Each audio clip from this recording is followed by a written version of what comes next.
students. So in this short video, we will be discussing the concept of metacognition and its component, and how it relates to regulation and controls, and what are the teaching strategies that fostering metacognition skills. So this is the course facilitating a learner-centered teaching. So the objective of this lesson is plan, monitor, and evaluate their learning strategies effectively. Develop critical thinking, self-regulations, and problem-solving.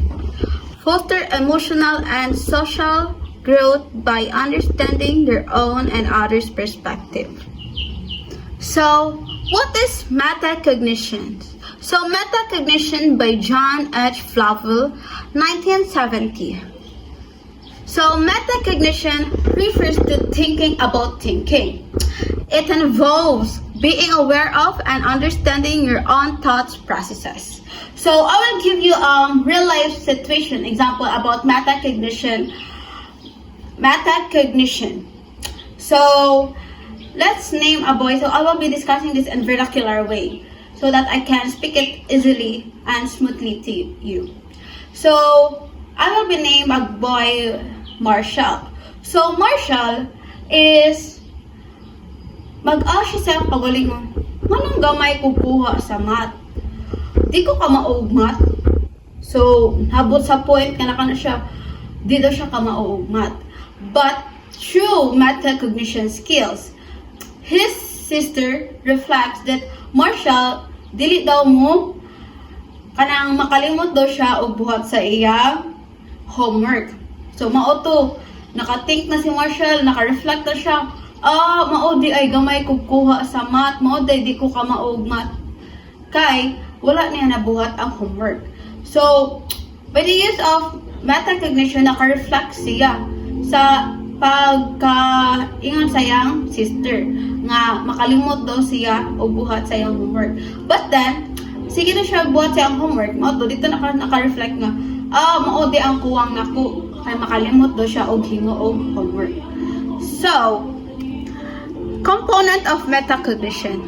Metacognition is generally divided into two main components, which is the metacognition knowledge and the metacognitive regulation. So let's first discuss what is metacognition knowledge. So metacognition knowledge is an awareness of your own learning process. So kabaw ka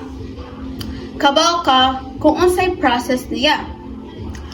And understanding what strategies work best for you daw. So, sa metacognition knowledge, dira nimo mayguan kung unsaon, example, nagkaglisod nga topic, then naghunahuna ka nga unsaon ni nako siya pagsabot ani nga topic nga lisod man siya. So, ang metacognition knowledge is dira sa mga hunahuna nga kanang usay angay niyang buhaton o unsa nga strategies ang bagay niyang buhaton para ma-cope up niya ang topic. So, on the other hand, metacognitive regulation is the ability to manage and control your cognitive process. Involve planning, monitoring, evaluating your own approach to tasks. So, in the metacognitive regulation, kay na siya step by step para sumakses. So, which is the planning, monitoring, and evaluating.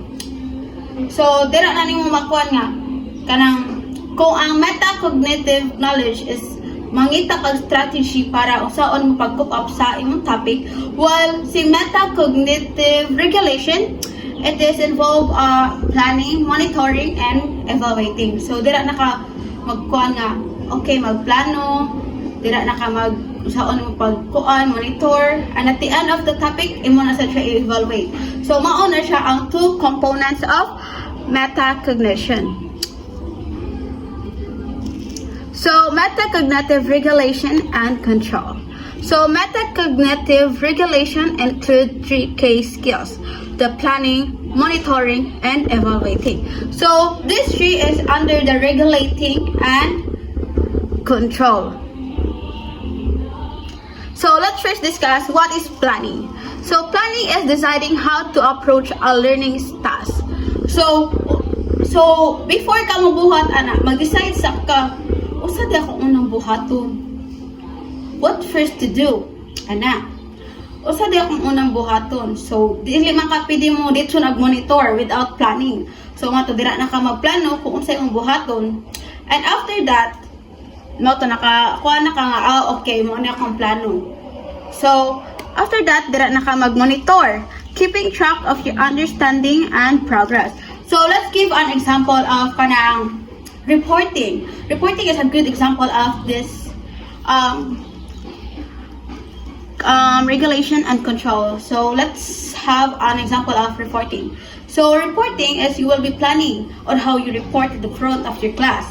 So, by that, sayon na mo ma-achieve ang imong giplano. So, magplano ka, maghimo ba ka visual aid, traditional imong gamiton or katong new technology which is the PPT like this. So, sa reporting, let's say nga visual aid ka. So, sa reporting, so una ka mag-report, di ba? Imo pa man ang planohon kung saan mo paghimo ng visual aid. Aron mas nindot siya tan-ang sa mga audience, sa mga classmate, aron visible ba siya. So, dira na ka magplano. So, after that, after na kaimo na sad na siyang ikuan. Yung sa nasang i-discuss. So, discussion is under the monitoring. Kaya dira nang makuan nga kanang okay ba siya, dira makuan ba siya. So, dira na nang monitor. So, after that, ato na sad ka sa evaluating. Evaluating is reflecting on your own performance after completing a task, keeping track of your understanding and progress. So, sa evaluating, kaano na sa kahuman na sa imong report, which is mga ikang feedback sa imong classmate if kung okay ra ba ang imong pag-discuss. Mga ka, classmate, okay ra akong i-discuss. So, okay ra siya, okay ra akong pagtabi, madungog ra ninyo. So, dira naman tabo ang evaluating. Reflecting on your own performance after completing tasks. Let's first have metacognitive teaching strategies. So there are so many teaching strategies. So let's first have a modeling metacognitive thinking. Demonstrate how to plan, monitor, and evaluate during problem solving. So in modeling, dira na mo ikuan kung saan niya pag-scope out sa iyang mga problem. So once siyang ito problem solving, kaya nasa step by step, which is the planning, the monitor, and the evaluating. So the second one is questioning technique. Ask students to explain their thoughts, processes, and reasoning. So questioning techniques is mo siyang like oral recitation where they expand their thoughts and reasoning og sakan. Okay, once kani nga ang oral recitation is wala man sayop. So dira nila ma-express ilang thoughts about sa reasoning and processes. So self-reflection activities encourage students to reflect on their learning experiences. So in this part, self-reflection activities, it is like just an essay. So some students can express their knowledge about that topic. So they just wrote an essay so that they can express their feelings. So based on their experiences. So an essay manggod is wala siya sayop. So they just write and express their thoughts. Explicit strategies and instruction. Teach specific strategies for organizing, memorizing, and understanding information. Peer collaboration. Use group work to allow students to discuss and reflect on their approaches. So some students can't understand to their teacher, but some students can understand to their classmates, especially their friends. So by their sharing their knowledge, they will be makakuha sad sila to. So nasige sila share, nakakuha sad sila, naka-gain sad sila knowledge about sa ilang gipang share ug ilang gipang reflect kung unsay maayo. Og unsay mas ang uban manggod is kanang mas makat-on sila sa ubang tao. Like for example, dili sila makasabot silang teacher kay